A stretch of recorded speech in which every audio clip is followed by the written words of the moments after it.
Bismillahirrahmanirrahim. Assalamualaikum warahmatullahi wabarakatuh. Pertama-tama marilah kita memanjatkan puji syukur kehadirat Allah Subhanahu wa taala yang dimana kita dilimpahkan rahmat serta kesehatan, sehingga alhamdulillah pada kesempatan hari ini saya akan membahas tentang ilmu kalam yang berjudul aliran Jabariyah. Dan tak lupa pula, salawat serta salam tak henti-hentinya kita curahkan kepada junjungan kita Nabi besar Muhammad SAW. Semoga kita kaum muslimin masih setia pada setiap apa yang diajarkan oleh Nabi kita Nabi Muhammad SAW sampai di yaumil akhir nanti. Amin.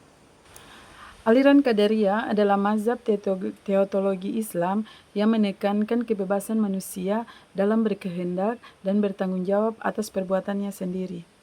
Menurut sejarah dan latar belakangnya, yaitu aliran Qadariyah muncul masa dinasti Umayyah pada masa 661 sampai 750 Masehi sebagai reaksi terhadap aliran Jabariyah yang menekankan takdir mutlak dan ketiadaan kehendak bebas atau manusia. Tokoh pendiri yang paling dikenal adalah Ma'bad al-Juhani yang menyuarakan pandangan bahwa manusia bebas memilih perbuatannya. Pemikiran ini kemudian disebarkan oleh Ghailan ad-Damashqi di wilayah Syam, sekarang Suriah. Meski keduanya dieksekusi oleh penguasa karena dianggap menyimpang dari doktrin resmi negara. Secara etimologi dan makna, kata Qadariyah berasal dari bahasa Arab qadara, yang berarti memiliki kekuatan atau kemampuan. Dalam konteks aliran ini, Qadariyah menekankan bahwa manusia memiliki kuasa dan kemampuan untuk menentukan perbuatannya sendiri, bukan sekedar tunduk pada qada dan kadar dari Tuhan. Doktrin dan pemikiran utama dari Qadariyah yaitu kebebasan berkehendak. Manusia memiliki kehendak bebas untuk memilih perbuatan yang baik dan buruk. Kemudian ada tanggung jawab dan moral. Setiap perbuatan manusia adalah hasil kehendak dan kemampuan sendiri, sehingga manusia bertanggung jawab atas perbuatannya. Kemudian keadilan Allah. Qadariyah menekankan bahwa Allah tidak akan menzalimi hambanya dengan menghukum perbuatan yang tidak dipilih sendiri, sehingga konsep pahala dan dosa menjadi logis. Kemudian ada penolakan takdir mutlak.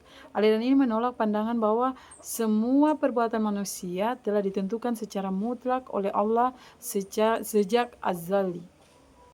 Adapun kontroversi dan penolakan aliran Qadariyah, yaitu paham Qadariyah mendapatkan penolakan keras dari sebagian umat Islam pada masanya karena dianggap bertentangan dengan ajaran Islam yang menekankan takdir. Selain itu, penguasa yang menganut Jabariyah khawatir legitimasi kekuasaan mereka akan terkikis jika Qadariyah meluas. Beberapa ulama klasik seperti Imam Ahmad dan Ibnu Taimiyah mengafirkan penganut Qadariyah dan menafsirkan ilmu Allah atas perbuatan manusia, namun tidak mengkafirkan mereka yang tetap mengakui ilmu Allah Subhanahu wa taala. Tokoh-tokoh penting dalam aliran Qadariyah yaitu Ma'bad al-Juhani, dia sebagai tokoh pendiri yang pertama kali menyuarakan kebebasan manusia. Kemudian ada tokoh Ghailan ad-Damashqi. Dia adalah penyebar paham Qadariyah di wilayah Syam. Kemudian ada Hasan al-Basri, dikaitkan dengan diskusi awal mengenai konsep kehendak manusia, meski statusnya sebagai Qadariyah masih diperdebatkan.